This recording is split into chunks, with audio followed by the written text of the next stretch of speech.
Udah rutin olahraga dan hidup sehat, tapi kamu belum juga sembuh dari sakit pada tangan yang tahunan? Mungkin kamu perlu dengar ini sampai habis. Gak tahu kenapa, setiap ngobrol dengan orang yang tangannya sakit, kesemutan, atau kebas. Gak takut tuh selalu semangat dan selalu ngerasa kayak punya kesamaan perasaan. Jadi trip kemarin aku ke Bali. Bukan hanya sekedar liburan, tapi lebih dari itu. Banyak hal yang bisa dibincangkan. Dari mulai, kenapa aku dan ibu aku memiliki sakit yang sama selama 7 tahun terakhir. Posisi sakit yang sama dan waktu sakit kambuh sama. Udah sampai MRI, tapi tidak ditemukan ada apa-apa. Dan Ko Willy nanya secara pribadi, kenapa kamu bisa mengalami sakit ini? Waktu itu aku jawab, ya mungkin aja karena kerjaan, karena waktu itu saya bekerja sebagai spa terapis, atau mungkin karena sering ngangkat barang-barang berat. Tapi super kaget waktu ditanya, bukan itu maksudnya?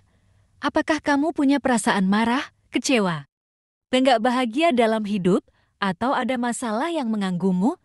Oh, super kaget, karena ada yang bisa bertanya seperti itu. Jujur karena tahun 2017 akhir, aku pernah ada di titik terendah hidup. Yang memang aku nggak bisa ceritakan di sini, ya kondisinya gimana. Tapi waktu itu, aku benar-benar depresi. Sampai aku ngerasa nggak bahagia dalam hidup. Dan Ko Willy nanya, apa yang membuatmu bisa seperti sekarang? Aku sekarang melihat kamu sangat bahagia. Jawabannya simple, tapi ngelakuinnya susah.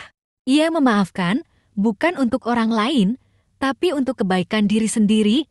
Kalau memaafkan masih begitu sulit, maka lepaskan hal yang membuat hidupmu tidak bahagia. Karena hidup cuma sekali. Baru tahu pas di Bali, ternyata Ko Willy adalah tersertifikasi dalam bidang resource terapi. Jadi bisa sangat nyaman ngobrol sama Ko Willy ya. Intinya dari pembicaraan ini, kita tidak bisa selalu mengendalikan apa yang terjadi pada diri kita. Tapi kita bisa memilih respon kita. Kita bisa terus-menerus ngerasa khawatir, negatif, cemas, takut, kritis, dan getir. Atau kita memutuskan untuk bisa melihat kebaikan orang lain, memilih kebahagiaan, memberikan semangat, dan selalu menemukan sesuatu untuk disyukuri. Kayak burung kolibri yang tertarik pada hal-hal manis. Sementara burung nasar menjelajahi bumi untuk mencari benda mati. Kita akan selalu menemukan apa yang kita cari. Mau menjadi yang mana?